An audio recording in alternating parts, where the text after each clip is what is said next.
내 사랑하는 이들아, 평안하신가요? 오늘도 이렇게 여러분과 함께할 수 있어서 참으로 기쁩니다. 여러분의 하루가 어땠는지, 마음이 어떤 색깔로 물들어 있는지 저는 압니다. 때로는 평온하고, 때로는 무거운 짐을 지고 계신 분들도 있을 것입니다. 인생을 오랜 세월 살아오신 여러분은 이미 많은 것을 경험하셨습니다. 기쁨도 있었고, 슬픔도 있었고, 사랑하는 이들과의 아름다운 순간도 있었지만, 때로는 외로움과 상실의 시간도 지나왔습니다. 그런 여러분에게 오늘 제가 전하고 싶은 이야기는 바로 마음의 평온에 관한 것입니다. 마음이란 무엇일까요? 보이지 않지만 우리 삶 전체를 움직이는 힘입니다. 마음이 평온하면 세상이 아름답게 보이고, 마음이 흔들리면 모든 것이 불안해 보입니다. 그래서 제가 이 땅을 걸을 때에도 늘 사람들에게 이렇게 말했습니다. 평안을 너희에게 남기노라. 내 평안을 너희에게 주노라. 오늘 이 시간, 저는 여러분과 함께 마음의 평온이 무엇인지, 어떻게 우리는 이 혼란스러운 세상 속에서도 고요한 중심을 지킬 수 있는지 이야기하고자 합니다. 이것은 단순한 종교적 가르침이 아닙니다. 이것은 삶의 지혜이며 인생의 후반부를 살아가는 여러분에게 꼭 필요한 철학입니다. 자, 편안한 자세로 앉으시고 마음을 열어주세요. 오늘 이 시간이 여러분의 마음에 작은 평화의 씨앗을 심는 시간이 되기를 바랍니다. 흔들리는 마음, 그 근원을 찾아서. 제가 갈릴리 호숫가를 거닐며 사람들을 만날 때 많은 이들이 제게 와서 물었습니다. 선생님, 왜 제 마음은 이렇게 불안한가요? 왜 밤에 잠을 이루지 못하고 아침에 일어나면 마음이 무거운가요? 그들의 질문은 여러분의 질문과 다르지 않습니다. 내가 지금까지 잘 살아온 것일까? 나는 좋은 부모였을까? 이 외로움은 어디서 오는 것일까? 이런 질문들이 마음을 무겁게 하고 평안을 빼앗아 갑니다. 그래서 오늘 저는 여러분께 하나의 비유를 들려드리고자 합니다. 한 농부가 씨를 뿌리러 나갔습니다. 어떤 씨는 길가에 떨어져 새들이 와서 먹어버렸고, 그러나 어떤 씨는 좋은 땅에 떨어져 30배, 60배, 100배의 열매를 맺었습니다. 여러분, 이 비유를 기억하시나요? 많은 분들이 이 이야기를 들으셨을 것입니다. 그런데 오늘 제가 여러분께 새롭게 들려드리고 싶은 것은 이 비유 속에 숨겨진 마음의 철학입니다. 우리의 마음이 바로 그 밭입니다. 사랑의 씨앗, 상처의 씨앗, 기쁨의 씨앗, 분노의 씨앗, 용서의 씨앗, 원망의 씨앗. 그런데 중요한 것은 씨앗 자체가 아닙니다. 마음이 흔들리는 네 가지 이유. 첫째, 길가 같은 마음입니다. 마음이 너무 딱딱하게 굳어버린 상태입니다. 그렇게 마음의 문을 닫아버립니다. 그러면 좋은 것도 들어오지 못합니다. 감정은 있지만 깊이가 없습니다.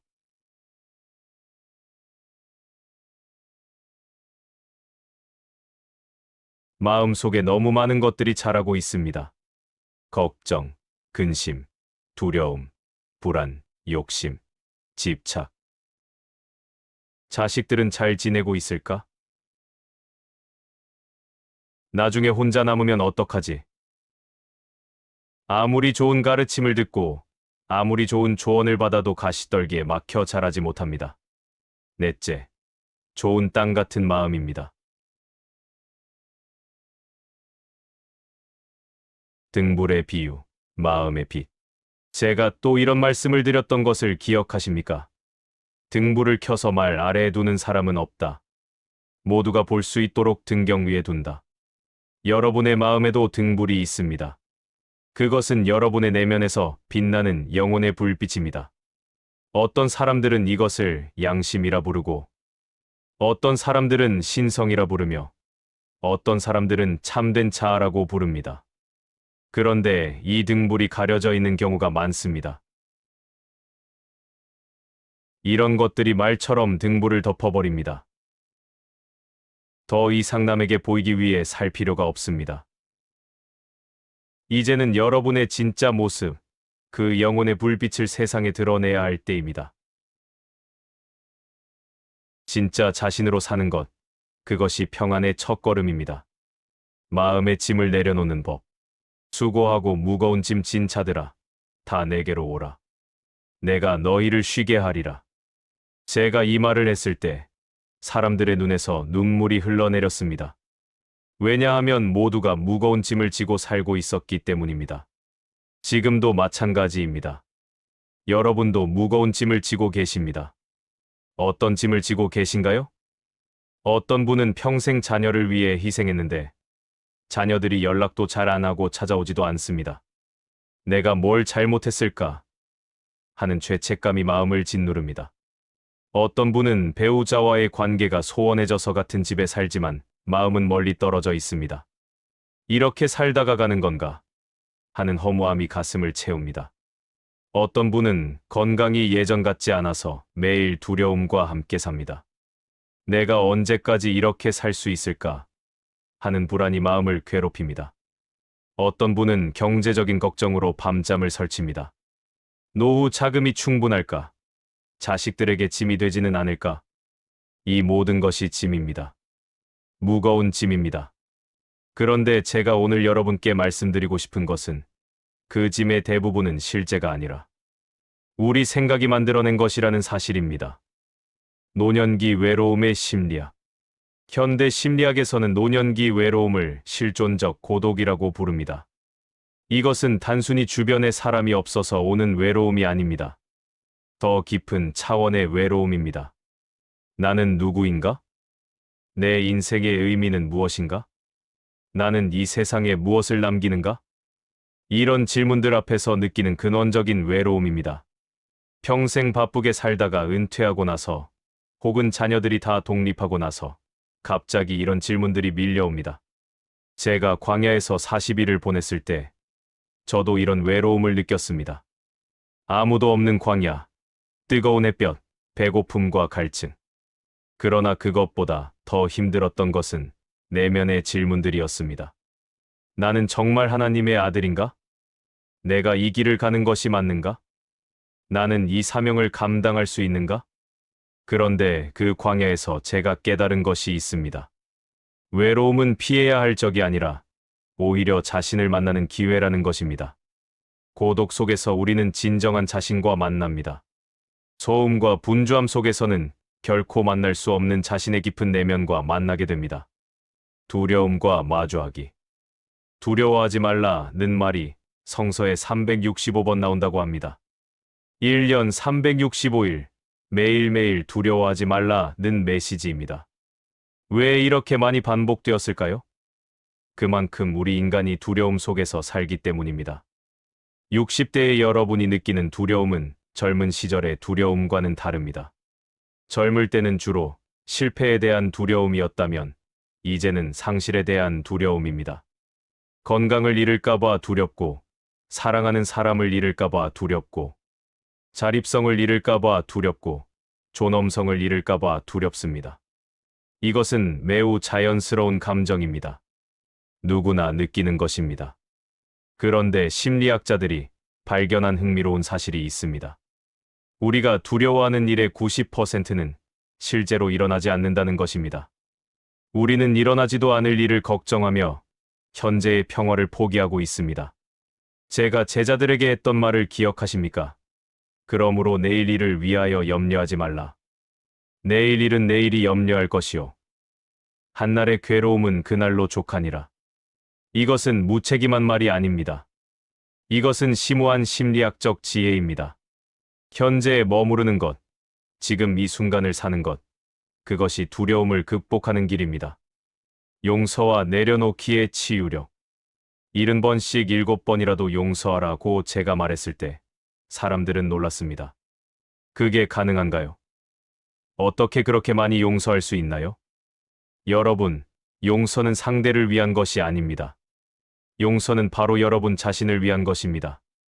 원망과 분노를 마음에 품고 사는 것은 독을 삼키고 상대가 죽기를 바라는 것과 같습니다. 결국 독에 중독되는 것은 자신입니다. 60대가 되면 용서하지 못한 과거가 많이 쌓여 있습니다. 부모님에 대한 원망, 배우자에 대한 실망, 형제자매와의 갈등, 친구의 배신, 직장에서의 부당한 대우. 이런 것들이 마음속에 켜켜이 쌓여 있습니다. 그런데 이제는 내려놓을 때입니다. 현대 심리학에서도 용서를 내려놓기 letting go라고 표현합니다. 무거운 짐을 내려놓는 것입니다. 그 짐을 계속 지고 가봤자 여러분만 힘듭니다. 용서한다는 것은 상대방의 잘못을 정당화하는 것이 아닙니다. 용서한다는 것은 그 일이 더 이상 여러분의 현재를 지배하도록 허락하지 않겠다는 결정입니다. 과거의 상처가 여러분의 오늘을 망치게 두지 않겠다는 선택입니다. 관계 회복의 실천적 조언. 많은 분들이 자녀와의 관계에서 어려움을 겪습니다. 왜 우리 자식은 날 이해하지 못할까? 내가 그렇게 키웠는데. 여기서 한 가지 지혜가 필요합니다. 자녀들은 여러분의 시대와 다른 시대를 살고 있습니다. 그들의 가치관, 생활 방식, 고민거리가 여러분이 젊었을 때와는 다릅니다. 그것을 인정하는 것이 관계 회복의 첫걸음입니다. 제가 사람들을 만날 때 가장 먼저 한 것이 무엇인지 아십니까? 경청했습니다. 가르치기 전에 들었습니다. 비난하기 전에 이해하려고 노력했습니다. 자녀와의 관계를 회복하고 싶으신가요? 먼저 듣는 것부터 시작하십시오. 조언하지 말고, 판단하지 말고, 그냥 들어주십시오. 요즘 어떠니? 무슨 일 있니? 이런 질문 뒤에 진심으로 귀를 기울이십시오. 배우자와의 관계도 마찬가지입니다. 수십 년을 함께 살았다고 해서 상대를 다 아는 것이 아닙니다. 사람은 계속 변합니다. 여러분도 20년 전의 여러분과 지금의 여러분이 다르지 않습니까? 배우자도 마찬가지입니다. 당신은 요즘 무슨 생각을 하세요? 당신에게 요즘 가장 중요한 것은 무엇인가요? 우리 남은 시간을 어떻게 보내면 좋을까요? 이런 대화를 나눠보십시오. 어색하더라도 시도해 보십시오. 관계는 대화로 살아나고 침묵으로 죽습니다. 빛의 비유, 어둠을 물리치는 작은 불빛. 제가 이렇게 말한 적이 있습니다. 나는 세상의 빛이다. 그리고 또 이렇게 말했습니다. 너희도 세상의 빛이다. 빛이란 무엇일까요? 빛은 어둠을 물리칩니다. 어둠을 물리치기 위해 특별히 많은 일을 할 필요가 없습니다. 그냥 빛을 켜기만 하면 됩니다. 작은 촛불 하나만 켜도 방 전체가 밝아집니다. 여러분의 마음속 어둠도 마찬가지입니다. 우울, 불안, 절망, 외로움. 이런 어둠들은 빛이 없어서 생기는 것입니다. 그렇다면 무엇이 빛일까요? 희망입니다. 감사입니다. 사랑입니다. 의미입니다. 연결입니다. 마음이 어두워졌을 때 큰 일을 할 필요가 없습니다. 작은 빛 하나를 켜면 됩니다. 작은 감사 하나, 작은 선행 하나, 작은 미소 하나, 작은 기도 하나. 이런 작은 빛들이 모여서 마음의 어둠을 물리칩니다. 현대 심리학에서는 이것을 긍정 심리학이라고 부릅니다. 문제에 초점을 맞추는 것이 아니라 강점과 긍정적인 면에 초점을 맞추는 것입니다. 무엇이 잘못되었는가가 아니라 무엇이 잘 되고 있는가를 보는 것입니다. 샘물의 비유, 마음의 원천을 찾아서. 사마리아 여인에게 제가 이렇게 말했습니다. 내가 주는 물을 마시는 사람은 영원히 목마르지 않을 것이다. 내가 주는 물은 그 사람 안에서 영생에 이르는 샘물이 될 것이다. 여러분 안에도 샘물이 있습니다. 마르지 않는 샘물입니다. 그것은 여러분의 내면 깊숙한 곳에서 솟아나는 생명의 에너지입니다. 그런데 많은 사람들이 이 샘물을 발견하지 못합니다. 왜냐하면 겉으로만 찾기 때문입니다. 밖에서 무언가를 얻으려고만 합니다. 인정, 칭찬, 사랑, 성공. 이런 것들을 밖에서 구하다가 평생을 허비합니다. 진정한 만족, 진정한 평화, 진정한 기쁨은 안에서 나옵니다.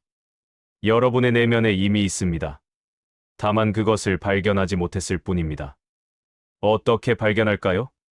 고요 속에서 발견됩니다. 침묵 속에서 발견됩니다. 성찰 속에서 발견됩니다.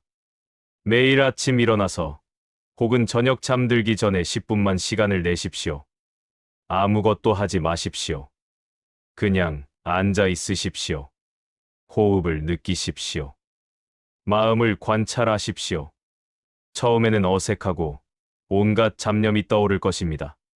그래도 괜찮습니다. 계속하십시오. 며칠, 몇 주가 지나면 점점 고요해집니다. 그 고요 속에서 여러분은 자신의 내면 깊은 곳에서 솟아나는 샘물 소리를 듣게 될 것입니다. 씨앗의 비유, 성장의 신비. 씨앗이 땅에 떨어져 죽지 않으면 한 알 그대로 있고 죽으면 많은 열매를 맺는다. 이것은 매우 심오한 가르침입니다. 무언가를 얻기 위해서는 무언가를 내려놓아야 합니다. 새로운 나로 거듭나기 위해서는 옛 나를 죽여야 합니다. 60대 여러분은 지금 인생의 전환점에 서 있습니다. 옛것이 지나가고 새것이 시작되는 시기입니다. 젊음의 패러다임을 내려놓고 성숙의 패러다임을 받아들여야 하는 시기입니다. 이것이 두렵습니까? 당연합니다. 모든 변화는 두렵습니다. 익숙한 것을 떠나는 것은 언제나 불안합니다. 그러나 씨앗을 생각해 보십시오. 씨앗은 딱딱한 껍질 속에 갇혀 있습니다. 그 껍질이 깨지지 않으면 생명이 나올 수 없습니다. 껍질이 깨지는 것은 씨앗에게는 죽음 같은 경험입니다. 하지만 바로 그 깨짐을 통해 새로운 생명이 탄생합니다. 여러분이 지금 겪고 있는 어려움, 상실, 변화. 이것들은 여러분을 파괴하는 것이 아닙니다. 이것들은 여러분을 변화시키는 것입니다. 더 깊고, 더 넓고, 더 성숙한 존재로 만드는 과정입니다. 60대 맞춤 사례, 부모로서의 마음. 한 어머니가 제게 찾아와서 이렇게 말했습니다. 선생님, 저는 평생 자식들을 위해 살았습니다. 제 꿈도 포기하고, 제 시간도 포기하고, 오직 자식들이 잘 되기만 바랐습니다. 그런데 이제 자식들은 다 컸고, 각자의 삶을 살고 있습니다. 저는 무엇을 위해 살아야 할까요? 텅 빈 것 같습니다. 이것은 많은 부모님들이 느끼는 빈 둥지 증후군입니다. 자녀 양육이라는 큰 역할이 끝나고 나서 느끼는 공허함입니다. 제가 그 어머니에게 이렇게 말했습니다. 당신은 지금까지 훌륭하게 해내셨습니다. 자녀들을 독립적인 성인으로 키워내는 것, 그것이 부모의 가장 큰 성공입니다. 이제 그들을 놓아주십시오. 그리고 당신 자신을 발견하십시오. 부모의 역할은 끝났지만 당신의 인생은 끝나지 않았습니다. 오히려 이제부터가 진짜 당신의 인생입니다. 지금까지는 누군가의 엄마, 누군가의 아내, 누군가의 며느리로 살았다면 이제는 나 자신으로 살 차례입니다. 그것이 이기적인 것일까요? 아닙니다. 오히려 그것이 자녀들에게 주는 가장 큰 선물입니다. 행복하고 충만한 부모의 모습, 그것이 자녀들에게 가장 큰 본보기가 됩니다. 자녀와의 관계에 집착에서 사랑으로. 많은 부모님들이 자녀와의 관계에서 고통받는 이유는 집착 때문입니다. 사랑과 집착을 구분하지 못하는 것입니다. 사랑은 상대를 자유롭게 합니다. 집착은 상대를 묶으려고 합니다. 사랑은 상대의 행복을 바랍니다. 집착은 내 기대에 맞추기를 원합니다. 사랑은 내어줍니다. 집착은 소유하려 합니다. 나는 내 엄마니까 내가 날 자주 찾아와야 해. 내가 널 키웠으니 내 말을 들어야 해. 내가 이렇게 하면 나는 속상해. 이런 말들은 사랑이 아닙니다. 집착입니다. 죄책감을 이용한 조종입니다. 이것은 관계를 가깝게 만드는 것이 아니라 오히려 멀어지게 만듭니다. 진정한 사랑은 이렇게 말합니다. 내가 행복하면 나도 행복해. 내가 원하는 삶을 살아. 언제든 필요하면 내가 여기 있을게. 조건 없는 사랑, 기대 없는 사랑, 자유를 주는 사랑. 이것이 성숙한 사랑입니다. 그리고 이런 사랑을 줄 수 있을 때 역설적으로 자녀들은 더 자주 찾아오게 됩니다. 부부 관계, 긴 여정의 동반자. 수십 년을 함께 산 부부에게 제가 이렇게 물었습니다. 아직도 서로 사랑하십니까? 그들은 잠시 침묵했습니다. 그리고 남편이 이렇게 말했습니다. 사랑이 뭔지 잘 모르겠습니다. 처음에 그 설렘은 없습니다. 하지만 이 사람 없는 내 인생은 상상할 수 없습니다. 이것이 성숙한 사랑입니다. 젊을 때의 사랑은 열정적이고 격렬합니다. 하지만 나이가 들면서 사랑은 변합니다. 더 깊어지고, 더 고요해지고, 더 단단해집니다.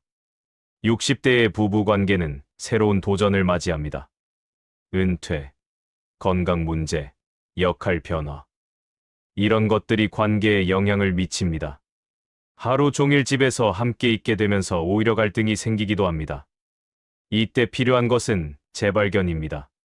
상대를 다시 발견하는 것입니다.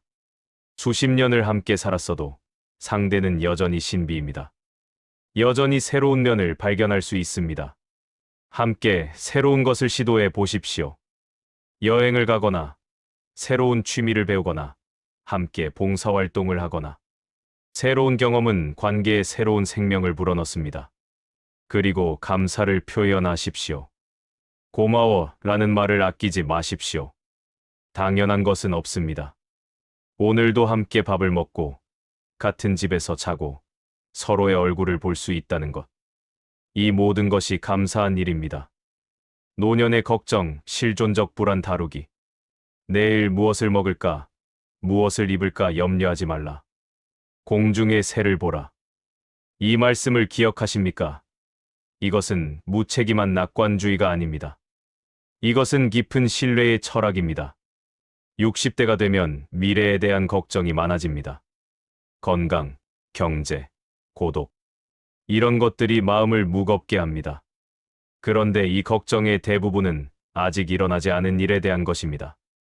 심리학에서는 이것을 예기불안이라고 부릅니다.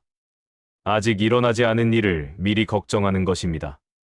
그런데 재미있는 것은 우리가 걱정했던 일의 대부분은 실제로 일어나지 않거나 일어나더라도 우리가 생각했던 것만큼 끔찍하지 않다는 것입니다. 그렇다면 어떻게 해야 할까요? 전제에 머무는 연습을 하십시오. 지금 이 순간, 여러분은 괜찮습니다.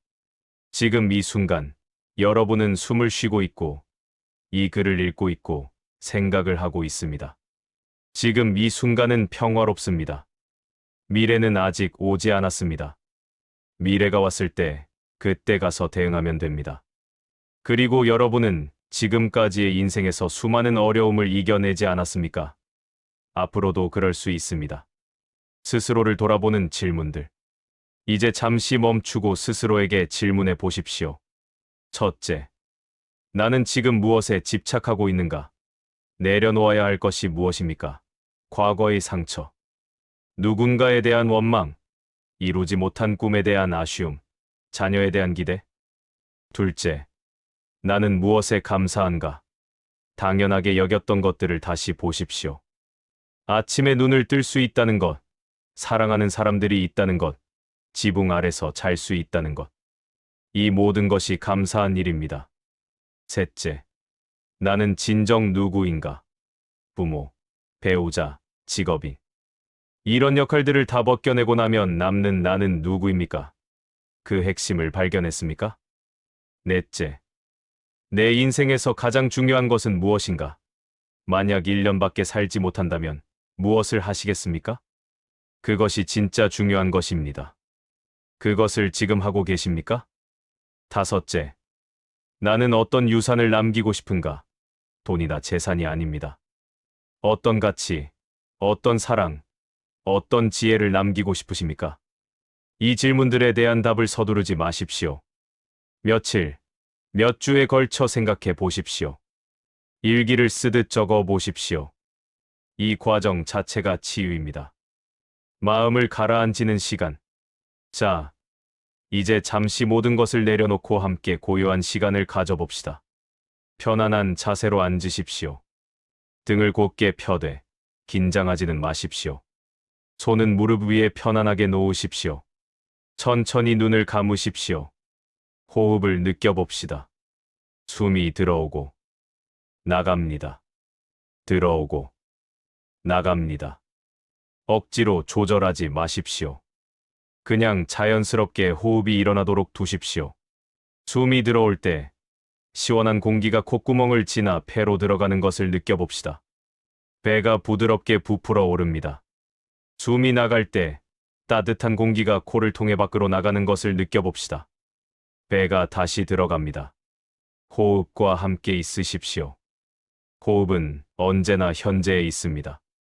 호흡을 따라가면 여러분도 현재에 머물게 됩니다. 여러 가지 생각들이 떠오를 것입니다. 걱정, 계획, 기억. 그것들이 떠오르면 판단하지 말고 그냥 알아차리십시오. 아, 생각이 일어났구나. 그리고 다시 호흡으로 돌아오십시오. 생각은 하늘을 지나가는 구름과 같습니다. 여러분은 그 구름을 바라보는 하늘입니다. 구름이 와도 하늘은 변하지 않습니다. 생각이 와도 여러분의 본질은 변하지 않습니다. 이제 여러분의 몸을 느껴봅시다. 발끝부터 시작해서 천천히 올라갑니다. 발가락을 느껴봅시다. 긴장이 있다면 놓아주십시오. 발목, 종아리, 무릎, 허벅지, 모든 긴장을 놓아줍니다. 배, 가슴, 등, 호흡과 함께 이완됩니다. 어깨, 목, 많은 긴장을 담고 있는 부분입니다. 의식적으로 힘을 빼십시오. 팔, 손, 손가락까지, 얼굴의 근육들, 이마, 눈, 볼, 턱, 모든 것을 편안하게 놓아줍니다. 이제 여러분의 마음을 살펴봅시다. 마음 한가운데에 고요한 공간이 있습니다. 온갖 생각과 감정들이 스쳐 지나가지만 그 중심에는 언제나 고요가 있습니다. 그 고요를 느껴보십시오. 말이 필요 없는 고요입니다. 설명이 필요 없는 평화입니다. 이 고요 속에서 여러분은 완전합니다. 부족함이 없습니다. 더할 것도 뺄 것도 없습니다. 있는 그대로 충분합니다. 과거의 실수도 미래의 걱정도 이 고요를 건드리지 못합니다. 이 고요는 언제나 여기 있었고 앞으로도 항상 여기 있을 것입니다. 이것이 여러분의 진짜 본질입니다. 이것이 여러분의 진짜 집입니다. 언제든 이곳으로 돌아올 수 있습니다. 이제 천천히 더 깊은 곳으로 들어가 봅시다. 여러분 내면 깊은 곳에 샘이 있다고 상상해 보십시오. 맑고 투명한 물이 솟아나는 샘입니다. 이 샘은 결코 마르지 않습니다.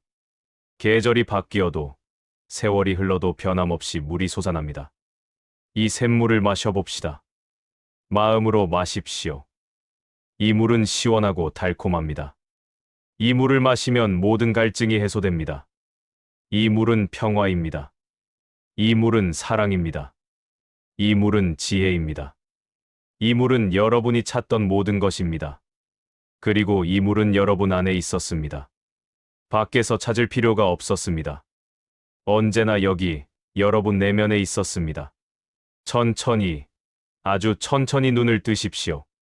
주변을 둘러보십시오. 세상이 조금 다르게 보입니까? 더 선명하게, 더 생생하게 보입니까?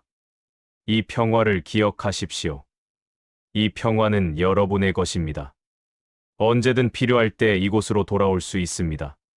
깊은 호흡을 한 번 더 하십시오. 들이쉬고 내쉽니다. 감사합니다. 이 시간을 함께 해주셔서 감사합니다. 겸손, 참된 위대함의 비밀. 제자들이 서로 누가 가장 큰가를 다투었을 때 제가 어린아이를 불러 그들 가운데 세웠습니다. 그리고 말했습니다. 누구든지 이 어린아이와 같이 자기를 낮추는 사람이 천국에서 가장 큰 사람이다. 겸손이란 무엇일까요? 자신을 낮추는 것일까요? 스스로를 비하하는 것일까요? 아닙니다. 진정한 겸손은 자신을 정확하게 아는 것입니다. 자신의 한계를 인정하고 자신이 모르는 것을 인정하고 도움이 필요함을 인정하는 것입니다. 60대가 되면 겸손해질 수밖에 없습니다. 몸이 예전 같지 않다는 것을 인정해야 합니다. 세상이 변했고 자신이 따라가지 못하는 부분이 있다는 것을 인정해야 합니다. 모든 것을 통제할 수 없다는 것을 인정해야 합니다. 그런데 이것이 패배일까요? 아닙니다. 이것이 해방입니다. 모든 것을 알아야 한다는 부담에서, 모든 것을 해야 한다는 강박에서 자유로워지는 것입니다. 겸손한 사람은 배울 수 있습니다. 교만한 사람은 이미 다 안다고 생각하기 때문에 더 이상 배우지 못합니다. 그러나 겸손한 사람은 항상 배웁니다. 자녀에게서도 배우고, 손주에게서도 배우고, 심지어 어려움에서도 배웁니다. 겸손한 사람은 관계를 맺을 수 있습니다. 교만한 사람은 늘 자신이 옳다고 주장하기 때문에 갈등이 생깁니다. 그러나 겸손한 사람은 내가 틀릴 수도 있어 라고 말할 수 있기 때문에 대화가 가능합니다. 겸손한 사람은 평화롭습니다. 교만한 사람은 늘 자신을 증명해야 하고, 인정받아야 하고, 경쟁해야 합니다. 그러나 겸손한 사람은 있는 그대로의 자신으로 충분하다는 것을 압니다. 사랑, 가장 큰 계명. 내 이웃을 내 몸과 같이 사랑하라. 사랑에 대해서는 많은 말이 있지만 진정한 사랑을 실천하는 사람은 드뭅니다. 특히 나이가 들면서 사랑하는 것이 더 어려워지는 경우가 있습니다. 상처를 많이 받아서, 실망을 많이 해서 마음의 문을 닫아버리는 것입니다. 그러나 사랑 없이는 삶이 의미가 없습니다. 사랑이 우리를 인간답게 만듭니다. 사랑이 우리를 살아있게 합니다. 60대의 사랑은 젊은 시절의 사랑과 다릅니다. 더 조용하고, 더 깊고, 더 지혜롭습니다. 화려한 표현은 없지만 더 진실합니다. 어떻게 사랑할까요? 먼저, 자신을 사랑하십시오. 자신을 미워하면서 남을 사랑할 수 없습니다. 자신의 약점을, 실수를, 한계를 받아들이십시오. 자신에게 친절하십시오. 그 다음, 가까운 사람들을 사랑하십시오. 배우자, 자녀, 친구들. 그들에게 사랑을 표현하십시오. 사랑해 라는 말을 아끼지 마십시오. 포옹을 아끼지 마십시오. 시간을 아끼지 마십시오. 그리고 낯선 이들에게도 친절하십시오. 마트에서 만난 직원에게, 버스 기사에게, 경비원에게 미소와 감사의 말을 건네십시오. 이런 작은 행동들이 세상을 따뜻하게 만듭니다. 사랑은 거창한 것이 아닙니다. 사랑은 일상의 작은 선택들입니다. 화를 낼 수도 있지만 참는 것, 비난할 수도 있지만 이해하려는 것, 외면할 수도 있지만 관심을 주는 것.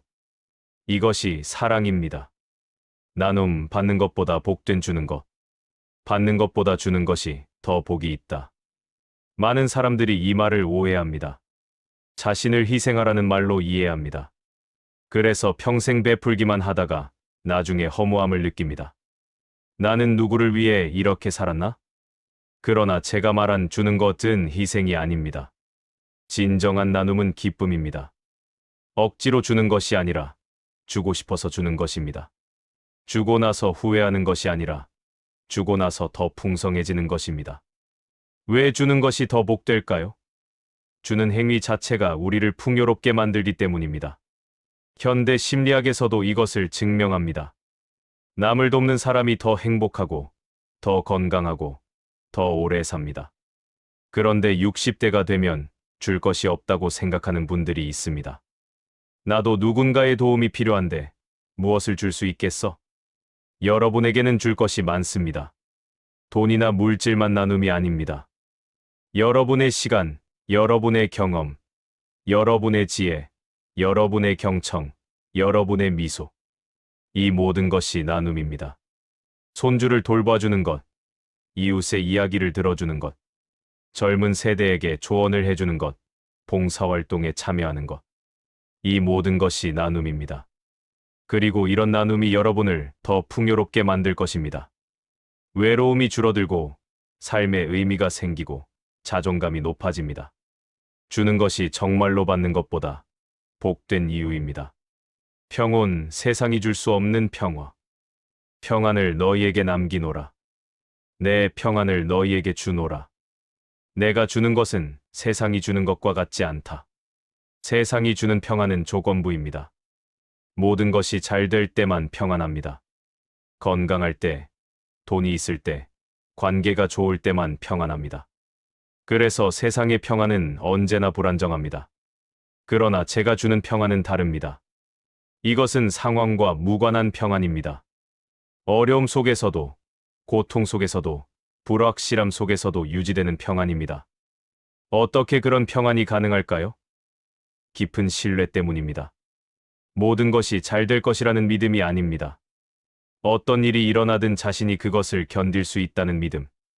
혼자가 아니라는 믿음, 삶에는 의미가 있다는 믿음입니다. 60대의 여러분은 이미 많은 어려움을 겪어오셨습니다. 그리고 그 모든 것을 견뎌내셨습니다. 이것이 여러분의 힘입니다. 앞으로 무슨 일이 오든 여러분은 견딜 수 있습니다. 평온을 위해서는 내려놓기를 배워야 합니다. 통제할 수 없는 것을 통제하려는 욕구를 내려놓으십시오. 모든 것을 이해하려는 욕구를 내려놓으십시오. 완벽해야 한다는 강박을 내려놓으십시오. 그리고 수용하십시오. 있는 그대로를 받아들이십시오. 저항하지 마십시오. 저항은 고통을 만듭니다. 수용은 평화를 만듭니다. 이것은 체념이 아닙니다. 이것은 지혜입니다. 바꿀 수 있는 것과 바꿀 수 없는 것을 구분하는 지혜입니다. 그리고 바꿀 수 없는 것은 평화롭게 받아들이고 바꿀 수 있는 것은 용기 있게 변화시키는 것입니다. 덕과 성품, 인생 후반부의 가장 큰 자산. 착하고 충성된 종아, 내가 작은 일에 충성하였으니 큰 것을 내게 맡기리라. 60대가 되면 외적인 성공보다 내적인 성품이 더 중요해집니다. 얼마나 많이 가졌는가 보다 어떤 사람이 되었는가가 더 중요합니다. 여러분이 평생 쌓아온 성품이 지금 여러분의 가장 큰 자산입니다. 정직, 성실, 친절, 인내, 관대함. 이런 덕목들이 여러분을 빛나게 만듭니다. 이것은 하루아침에 만들어지는 것이 아닙니다. 수십 년에 걸쳐 하루하루의 선택을 통해 형성되는 것입니다. 작은 일에서의 성실함이 모여서 큰 성품을 만듭니다. 지금 여러분의 성품은 어떻습니까? 만족하십니까? 아니면 아쉬운 부분이 있습니까? 좋은 소식이 있습니다. 성품은 언제든 변화할 수 있습니다. 나이가 많다고 해서 변할 수 없는 것이 아닙니다. 오히려 나이가 들수록 더 깊은 변화가 가능합니다. 왜냐하면 더 많은 자기 인식과 더 큰 동기가 있기 때문입니다. 무엇을 바꾸고 싶으십니까? 좀 더 인내심 있는 사람이 되고 싶으십니까? 좀 더 관대한 사람이 되고 싶으십니까? 좀 더 평화로운 사람이 되고 싶으십니까? 오늘부터 시작하십시오. 한 번에 하나씩, 천천히, 꾸준히. 그렇게 변화는 일어납니다. 일상 속의 철학, 작은 것들의 신성함. 제가 제자들의 발을 씻겨 주었을 때 그들은 놀랐습니다. 선생님께서 왜 우리 발을 씻기십니까? 제가 대답했습니다. 내가 너희에게 행한 것 같이 너희도 행하게 하려 함이로라. 위대한 가르침은 거창한 곳에 있지 않습니다. 일상의 작은 행동 속에 있습니다. 발을 씻기는 것, 빵을 나누는 것, 함께 식사하는 것. 이런 평범한 행동들이 신성해질 수 있습니다. 60대의 일상도 마찬가지입니다. 아침에 일어나 창문을 여는 것, 커피를 내리는 것, 산책하는 것, 전화로 안부를 묻는 것, 저녁을 준비하는 것. 이 모든 것이 의미 있는 행동이 될 수 있습니다. 어떻게요? 마음 챙김으로 하면 됩니다. 기계적으로 하는 것이 아니라 온전히 현재에 머물면서 하는 것입니다. 차 한 잔을 마실 때 정말로 그 차를 마시십시오. 향을 맡고 온기를 느끼고 맛을 음미하십시오. 그 순간에 온전히 있으십시오. 산책할 때 정말로 걸으십시오. 발이 땅에 닿는 느낌을 느끼고 바람을 느끼고 새소리를 들으십시오. 생각에 빠지지 말고 현재 경험하는 것에 집중하십시오. 이렇게 할 때 평범한 일상이 명상이 됩니다. 평범한 순간들이 거룩해집니다. 그리고 삶 전체가 풍요로워집니다. 인생 후반부에서 중요한 가치들. 인생의 전반부에서는 쌓는 것이 중요합니다. 경력을 쌓고, 재산을 쌓고, 관계를 쌓습니다. 확장하고, 성취하고, 얻는 것이 목표입니다. 그러나 인생의 후반부에서는 다릅니다. 이제는 정리하고, 통합하고, 의미를 찾는 시기입니다. 무엇을 남길 것인가? 무엇을 전할 것인가를 생각하는 시기입니다. 이 시기에 중요한 가치들이 있습니다. 첫째, 진정성입니다. 더 이상 가면을 쓸 필요가 없습니다. 진짜 자신으로 사십시오. 솔직하고 진실하게 사십시오. 둘째, 관계입니다. 무엇을 가졌는가 보다 누구와 함께 있는가가 더 중요합니다. 관계에 투자하십시오. 시간을 내십시오. 대화를 나누십시오. 셋째, 의미입니다. 단순히 시간을 때우는 것이 아니라 의미 있는 일을 하십시오. 여러분에게 의미 있는 것이 무엇입니까? 그것을 하십시오. 넷째, 성장입니다. 나이가 들었다고 성장이 멈추는 것이 아닙니다. 계속 배우고 계속 발전하십시오. 새로운 것에 도전하십시오. 다섯째, 기여입니다. 여러분의 경험과 지혜를 나누십시오. 다음 세대에게 무언가를 남기십시오. 이것이 삶의 의미를 만듭니다. 여섯째, 감사입니다. 매일 감사할 이유를 찾으십시오. 감사는 삶을 변화시킵니다. 감사하는 사람은 행복합니다. 철학적 적용, 스토아 철학과의 만남. 제가 살았던 시대에도 철학자들이 있었습니다. 특히 스토아 철학은 제 가르침과 많은 부분에서 맞닿아 있습니다. 스토아 철학자들은 이렇게 가르쳤습니다. 통제할 수 있는 것과 통제할 수 없는 것을 구분하라. 통제할 수 있는 것에만 집중하고 통제할 수 없는 것은 평온하게 받아들여라. 이것은 제가 가르친 것과 같습니다. 우리가 통제할 수 있는 것은 오직 우리 자신의 생각과 행동뿐입니다. 날씨, 다른 사람의 행동, 과거, 미래. 이런 것들은 통제할 수 없습니다. 그렇다면 우리는 무엇을 해야 할까요? 우리가 통제할 수 있는 것. 즉, 지금 이 순간 우리의 태도와 반응에 집중해야 합니다. 자녀가 연락을 안 하는 것. 이것은 통제할 수 없습니다. 그러나 그것에 대한 우리의 반응은 통제할 수 있습니다. 원망할 수도 있고, 이해하려 할 수도 있습니다. 건강이 나빠지는 것. 이것은 어느 정도 통제할 수 없습니다. 그러나 그것에 대처하는 우리의 태도는 통제할 수 있습니다. 절망할 수도 있고, 용기 있게 맞설 수도 있습니다. 이것이 지혜입니다. 바꿀 수 없는 것에 에너지를 쏟지 말고 바꿀 수 있는 것에 집중하는 것입니다. 실천적 지혜, 오늘부터 시작하는 작은 변화. 자, 이제 실천으로 넘어가 봅시다. 철학은 삶으로 살아야 합니다. 아는 것만으로는 충분하지 않습니다. 행동해야 합니다. 오늘부터 시작할 수 있는 작은 실천들을 말씀드리겠습니다. 첫째, 아침 의식을 만드십시오. 매일 아침 일어나면 침대에서 일어나기 전에 잠시 시간을 가지십시오. 눈을 감고 깊게 호흡하십시오. 그리고 자신에게 이렇게 말하십시오. 오늘도 새로운 날이다. 감사하다. 오늘 나는 최선을 다하겠다. 오늘 나는 친절하겠다. 오늘 나는 평화롭겠다. 이 간단한 의식이 하루를 변화시킵니다. 둘째, 감사 일기를 쓰십시오. 매일 저녁, 잠들기 전에 3가지를 적으십시오. 오늘 감사했던 3가지입니다. 아주 작은 것도 좋습니다. 오늘 날씨가 좋았다. 저녁이 맛있었다. 이웃이 웃으며 인사했다. 이것을 한 달만 해보십시오. 삶을 보는 시각이 달라질 것입니다. 셋째, 하루에 한 번 누군가에게 친절을 베푸십시오. 아주 작은 것도 좋습니다. 미소, 칭찬, 도움. 무엇이든 좋습니다. 이것이 습관이 되면 여러분의 삶이 풍요로워집니다. 넷째, 매일 10분 고요히 앉는 시간을 가지십시오. 명상이라고 거창하게 부르지 않아도 됩니다. 그냥 앉아서 호흡을 느끼는 것입니다. 이것이 마음의 평화를 가져옵니다. 다섯째, 한 주에 한 번 사랑하는 사람에게 연락하십시오. 자녀든, 친구든, 형제자매든 누군가에게 전화하십시오. 잘 지내? 보고 싶어. 사랑해. 이런 말들을 하십시오. 관계는 관심으로 유지됩니다. 여섯째, 한 달에 한 권 책을 읽으십시오.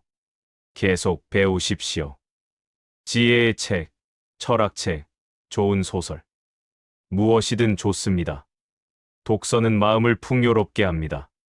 일곱째, 한 달에 한 번 새로운 것을 시도하십시오. 새로운 음식, 새로운 장소, 새로운 활동. 무엇이든 좋습니다. 새로움은 삶의 활력을 줍니다. 이 중에서 한두 가지만 선택해서 시작해 보십시오. 모든 것을 한꺼번에 하려고 하지 마십시오. 작은 것부터 천천히, 꾸준히. 그것이 변화의 비결입니다. 시간의 철학, 과거, 현재, 미래. 내일 일을 위하여 염려하지 말라. 시간에 대해 생각해 봅시다. 우리는 세 가지 시간 속에 삽니다. 과거, 현재, 미래입니다. 그런데 실제로 존재하는 시간은 오직 현재뿐입니다. 과거는 이미 지나갔고 미래는 아직 오지 않았습니다. 그러나 우리는 대부분의 시간을 과거나 미래에 보냅니다. 과거를 후회하며 시간을 보냅니다.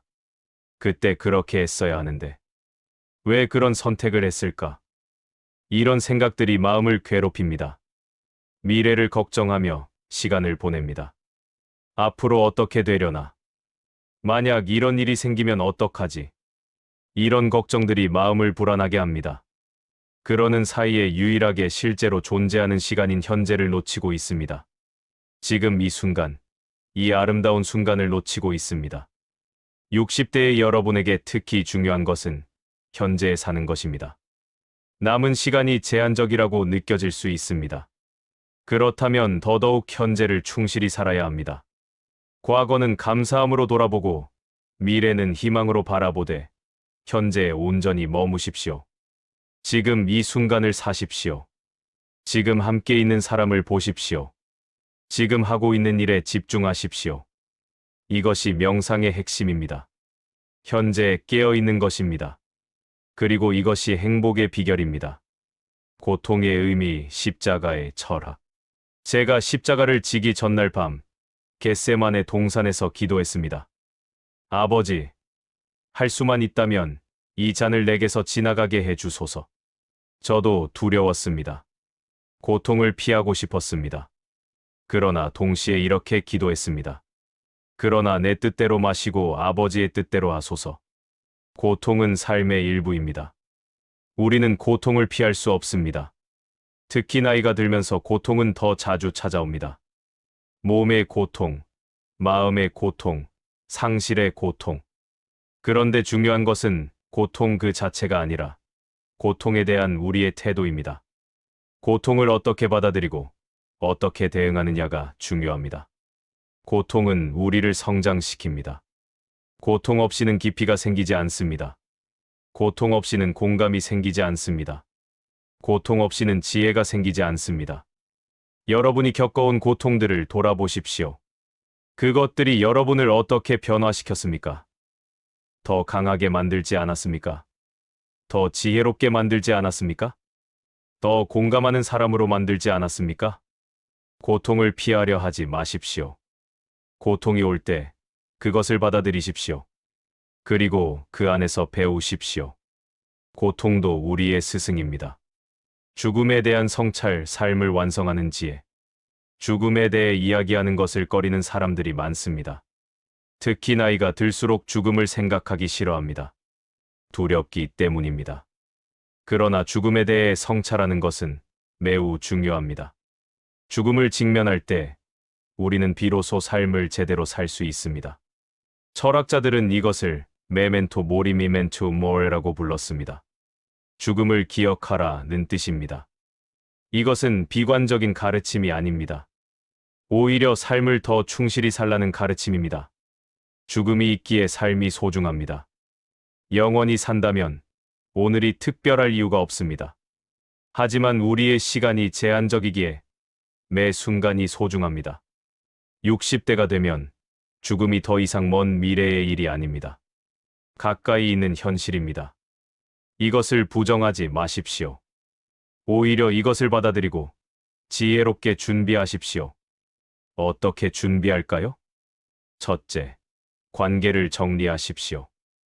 용서하지 못한 사람이 있다면 용서하십시오. 사과하지 못한 일이 있다면 사과하십시오. 사랑을 표현하지 못한 사람이 있다면 표현하십시오. 둘째, 유산을 준비하십시오. 물질적 유산뿐 아니라 정신적 유산도 중요합니다. 여러분의 가치관, 여러분의 지혜, 여러분의 이야기. 이것들을 기록하고 전하십시오. 셋째, 영적 준비를 하십시오. 죽음 이후에 대한 여러분의 믿음을 확고히 하십시오. 두려움 대신 평화를 가지십시오. 넷째, 현재를 더 충실히 사십시오. 죽음을 의식하는 것이 오히려 삶을 더 생생하게 만듭니다. 매일을 선물로 여기십시오. 용서와 화해, 인생을 정리하는 지혜. 70번씩 7번이라도 용서하라. 용서에 대해 좀 더 깊이 이야기해 봅시다. 용서는 단순히 상대의 잘못을 묻지 않는 것이 아닙니다. 용서는 자신을 자유롭게 하는 것입니다. 용서하지 못하고 사는 것은 독을 마시고 상대가 죽기를 바라는 것과 같습니다. 결국 피해를 받는 것은 자신입니다. 원망과 분노는 여러분의 마음을 병들게 하고 여러분의 몸을 병들게 합니다. 60대가 되면 용서할 것들이 쌓여 있습니다. 부모님에 대한 원망, 배우자에 대한 실망, 형제자매와의 갈등, 친구의 배신. 이 모든 것들이 마음속의 응어리로 남아 있습니다. 이제는 내려놓을 때입니다. 여러분의 건강과 평화를 위해서라도 용서하십시오. 용서한다고 해서 상대의 잘못이 정당화되는 것은 아닙니다. 용서한다고 해서 그 일이 없었던 일이 되는 것도 아닙니다. 용서는 단지 그 일이 더 이상 여러분의 현재를 지배하도록 허락하지 않겠다는 결정입니다. 용서의 과정은 쉽지 않습니다. 시간이 걸립니다. 때로는 여러 번 용서해야 합니다. 용서했다고 생각했는데 다시 화가 날 수도 있습니다. 괜찮습니다. 계속 선택하십시오. 용서를 계속 선택하십시오. 그리고 자신도 용서하십시오. 과거의 실수, 후회되는 선택, 하지 못한 것들. 자신을 용서하십시오. 여러분은 그때 최선을 다했습니다. 그때 알고 있던 것으로, 그때 가진 자원으로 최선을 다했습니다. 레거시 무엇을 남길 것인가? 너희는 세상의 빛이요, 땅의 소금이다. 여러분은 무엇을 남기고 싶으십니까? 무엇으로 기억되고 싶으십니까? 많은 사람들이 물질적 유산에 대해서만 생각합니다. 얼마를 남길 것인가? 재산을 어떻게 분배할 것인가? 물론 이것도 중요합니다. 그러나 더 중요한 것은 정신적, 영적 유산입니다. 여러분의 가치관, 여러분의 지혜, 여러분의 사랑. 이것들을 어떻게 전할 것인가입니다. 손주들에게 무엇을 남기고 싶으십니까? 돈보다 더 귀한 것을 남길 수 있습니다. 여러분의 이야기, 여러분의 교훈, 여러분의 믿음. 이것들을 나누십시오. 자녀들에게 무엇을 남기고 싶으십니까? 완벽한 부모의 이미지가 아니라 진실한 인간의 모습을 보여주십시오. 여러분의 약점도, 여러분의 실수도, 그리고 그것들로부터 배운 교훈도 나누십시오. 사회에 무엇을 남기고 싶으십니까? 봉사, 기부, 멘토링. 여러분의 경험과 자원을 나누는 방법을 찾으십시오. 레거시는 거창한 것이 아닙니다. 매일의 작은 선택들이 모여서 레거시가 됩니다. 오늘 여러분이 누군가에게 보여준 친절, 오늘 여러분이 나눈 지혜의 말, 오늘 여러분이 베푼 도움. 이 모든 것이 여러분의 레거시입니다. 마지막 위로의 말씀. 내 사랑하는 이들아, 이제 우리의 시간이 끝나가고 있습니다. 오늘 이 시간 동안 우리는 함께 여행을 했습니다. 마음의 평온을 찾아가는 여행, 지혜를 구하는 여행, 자신을 발견하는 여행이었습니다. 여러분은 이미 많은 것을 알고 계십니다. 오늘 제가 말한 것들 중 많은 부분을 여러분은 이미 경험으로 알고 계십니다. 다만 때때로 잊어버릴 뿐입니다. 그래서 제가 오늘 한 일은 새로운 것을 가르친 것이 아니라 여러분이 이미 알고 있던 것을 상기시킨 것입니다. 여러분 내면에 이미 있던 지혜를 일깨운 것입니다. 여러분 안에 모든 답이 있습니다. 평화도, 지혜도, 사랑도, 용기도. 모두 여러분 안에 있습니다. 밖에서 찾을 필요가 없습니다. 다만 고요히 앉아서 내면을 들여다 보십시오. 그곳에서 여러분은 모든 것을 발견할 것입니다. 일어서라. 걸어가라. 제가 중풍병자에게 이렇게 말한 적이 있습니다. 일어나 내 자리를 들고 걸어가라. 오늘 저는 여러분에게도 같은 말을 하고 싶습니다. 일어나십시오. 과거의 상처에서, 현재의 두려움에서, 미래의 불안에서 일어나십시오. 걸어가십시오. 앞으로 나아가십시오. 새로운 하루를 향해, 새로운 가능성을 향해, 새로운 자신을 향해 걸어가십시오. 여러분은 할 수 있습니다. 나이는 숫자일 뿐입니다. 중요한 것은 마음의 나이입니다. 마음이 젊으면 여러분은 젊은 것입니다. 마음이 열려 있으면 여러분은 성장하고 있는 것입니다. 60대는 끝이 아닙니다. 60대는 새로운 시작입니다. 인생의 가장 풍요로운 시기가 될 수 있습니다.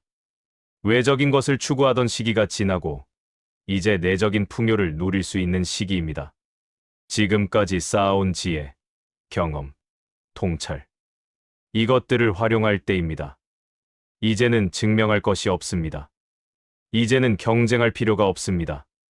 이제는 있는 그대로의 자신으로 충분합니다. 평안을 너희에게 남기노라. 내 평안을 너희에게 주노라. 이 말을 다시 한번 여러분에게 전합니다. 평안이 여러분과 함께하기를 바랍니다. 아침에 눈을 뜰 때 평안이 함께하기를, 하루를 보낼 때 평안이 함께하기를, 밤에 잠들 때 평안이 함께하기를. 여러분이 혼자라고 느낄 때에도 여러분은 혼자가 아닙니다. 보이지 않는 사랑이 여러분을 감싸고 있습니다. 보이지 않는 손길이 여러분을 지탱하고 있습니다.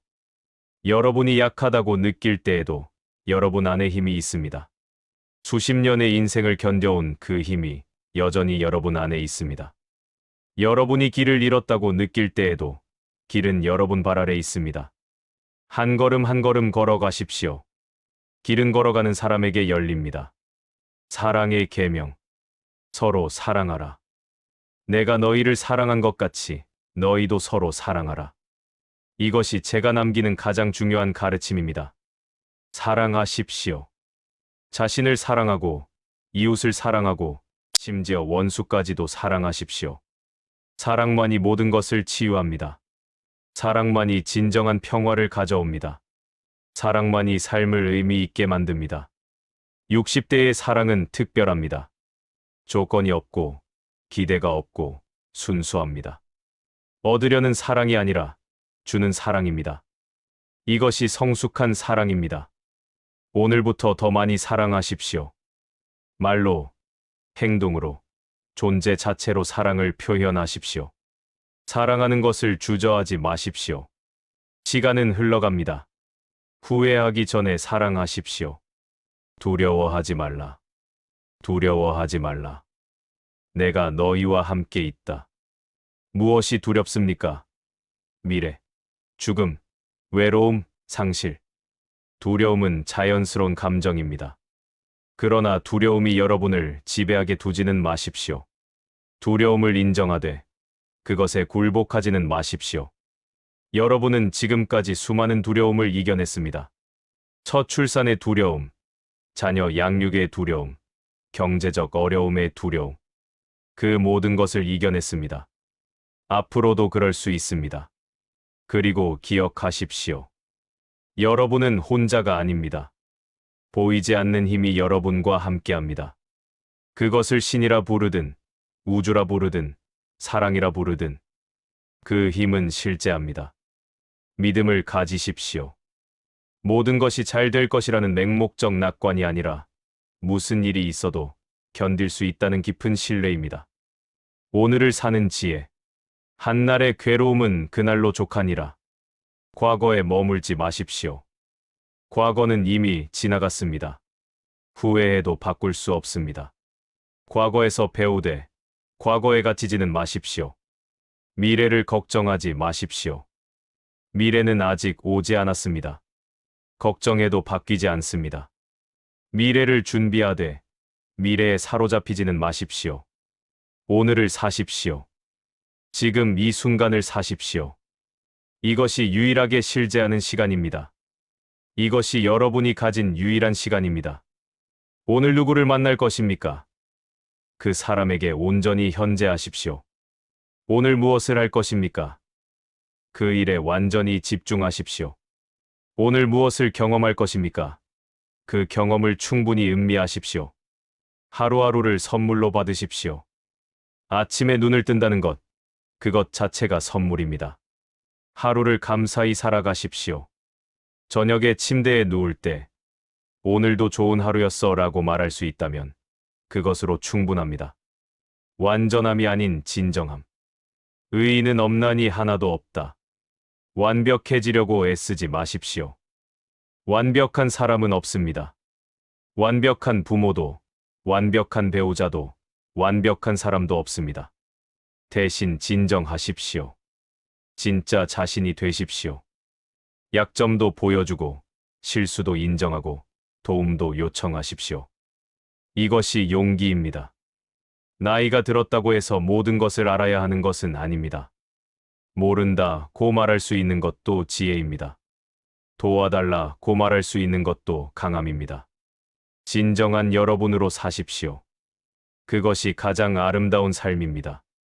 가면을 쓴 완벽한 삶보다 진실한 불완전한 삶이 훨씬 더 가치 있습니다.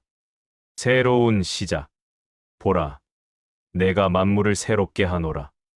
오늘이 여러분의 새로운 시작이 되기를 바랍니다. 나이와 상관없이, 상황과 상관없이 언제든 새롭게 시작할 수 있습니다. 새로운 습관을 시작할 수 있습니다. 새로운 관계를 맺을 수 있습니다. 새로운 취미를 시작할 수 있습니다. 새로운 자신을 발견할 수 있습니다. 나는 이제 너무 늙었어 라고 말하지 마십시오. 시작하기에 너무 늦었어 라고 말하지 마십시오. 숨을 쉬고 있다면 시작할 수 있습니다. 살아있다면 변화할 수 있습니다. 오늘 무엇을 시작하시겠습니까? 작은 것도 좋습니다. 매일 산책하기, 일기 쓰기, 명상하기, 누군가에게 전화하기. 무엇이든 좋습니다. 오늘 시작하십시오. 감사의 마음. 범사에 감사하라. 감사로 마무리하고 싶습니다. 감사는 삶을 변화시키는 가장 강력한 힘입니다. 감사하는 사람은 행복합니다. 같은 상황도 감사의 눈으로 보면 다르게 보입니다. 감사는 마음의 렌즈를 바꿉니다. 오늘 무엇에 감사하십니까? 눈을 뜨고 아침을 맞이한 것, 숨을 쉴 수 있는 것, 걸을 수 있는 것, 볼 수 있는 것, 들을 수 있는 것. 이 모든 것이 감사한 일입니다. 사랑하는 사람들이 있다는 것, 추억이 있다는 것, 경험이 있다는 것, 지혜가 있다는 것. 이 모든 것이 감사한 일입니다. 지금 이 순간, 이 글을 읽고 있다는 것, 배울 수 있다는 것, 생각할 수 있다는 것, 느낄 수 있다는 것. 이 모든 것이 감사한 일입니다. 감사의 습관을 기르십시오. 매일 아침, 감사할 3가지를 생각하십시오. 매일 저녁, 오늘 감사했던 순간을 떠올리십시오. 한 달만 해보십시오. 삶이 달라질 것입니다. 축복의 말. 이제 여러분을 축복하며 이 시간을 마치려 합니다. 여러분의 하루하루가 평안으로 가득하기를 바랍니다.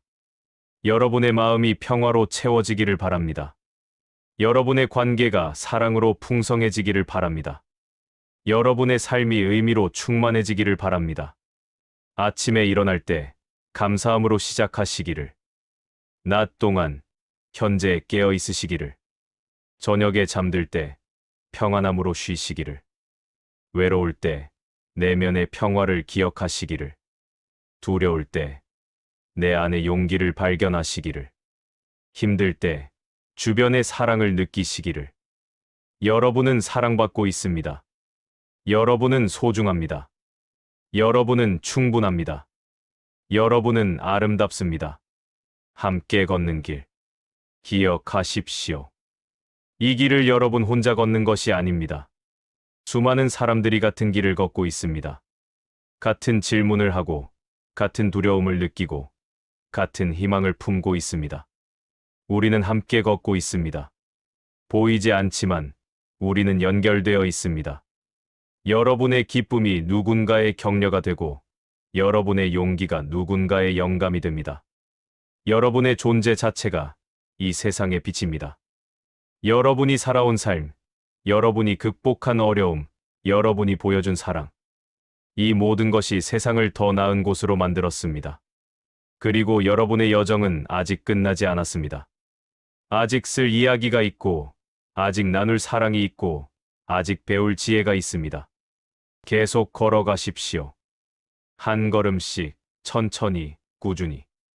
그렇게 걸어가십시오. 평안히 가라.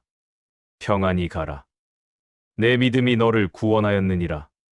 이제 오늘의 시간을 마칩니다.